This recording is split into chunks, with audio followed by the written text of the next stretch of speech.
Apabila berlakunya pertemuan di antara benih lelaki iaitu sperma dan benih wanita iaitu ovum, maka akan menyebabkan wanita mengandung. Ovum yang telah disenyawakan akan berjalan daripada saluran falopia menuju ke rahim, di saluran falopia menuju ke rahim dan membesar di rahim. Persoalan yang timbul di sini ialah penentuan jantina yang ada di alam rahim ini ditentukan oleh benih lelaki ataupun benih wanita. Ramai di kalangan ibu-ibu, ayah-ayah yang mendengar video ini pun tidak mengetahui, mungkin dah ada 5 ataupun 6 orang anak. Benih mana satu yang menentukan jantina yang dikandungnya, sama ada benih lelaki ataupun benih wanita. Ramai orang yang mempersalahkan wanita sekiranya mendapat anak perempuan saja ataupun anak lelaki saja, sebab wanitalah yang mengandung, jadi wanitalah yang menentukan jantinanya. Apakah hakikat ini benar ataupun kenyataan ini benar? Secara saintifiknya, setiap benih sama ada lelaki ataupun wanita membawa 23 kromosom. 22 kromosom dinamakan kromosom autosom, dan kromosom inilah yang menentukan bentuk rupa dan sifat beliau.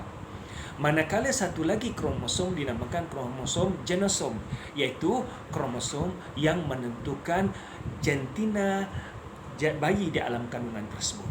Bagi wanita, kromosom genosom ini hanya membawa kromosom XX sahaja.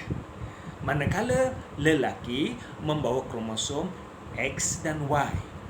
Sekiranya benih lelaki, kromosom X lelaki bertemu dengan kromosom wanita yang semuanya X, maka jadilah anak itu perempuan. Seandainya kromosom Y lelaki bertemu dengan kromosom X wanita, maka jadilah anak itu lelaki. Berarti penentuan jantina anak di alam kandungan ini ditentukan oleh benih lelaki, bukan benih perempuan.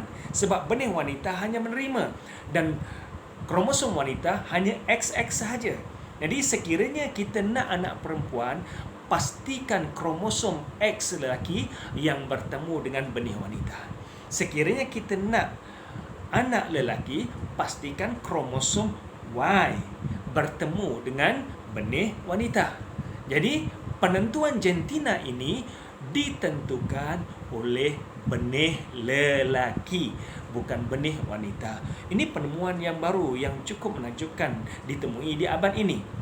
Namun demikian, Al-Quran telah pun menceritakan pada kita 1400 tahun yang lalu bahawa anak yang berada di alam kandungan, jantinanya ditentukan oleh benih lelaki, seperti mana yang dijelaskan oleh Allah SWT dalam surah An-Najm, wa annahu khalaqaz zawjaini adh-dhakara wal untha min maniyyin min nutfatin idza tumna.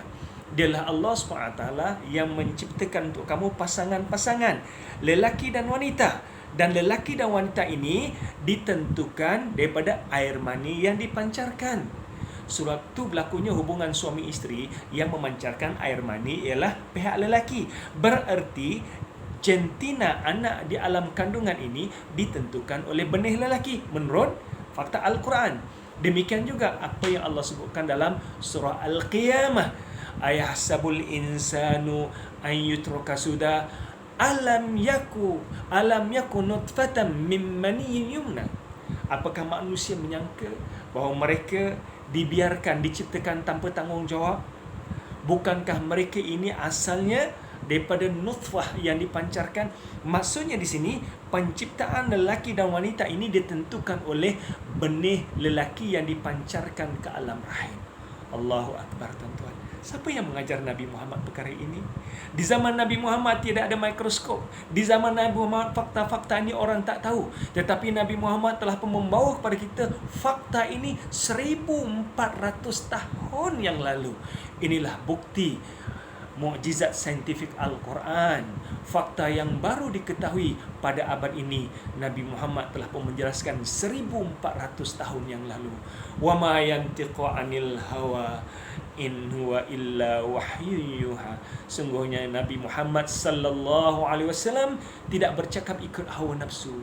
melainkan semuanya wahyu yang datang pada Allah Subhanahu wa taala, dan ia sebagai bukti yang jelas bahawa Quran adalah wahyu Allah Subhanahu wa taala dan bukan tulisan Nabi Muhammad sallallahu alaihi wasallam.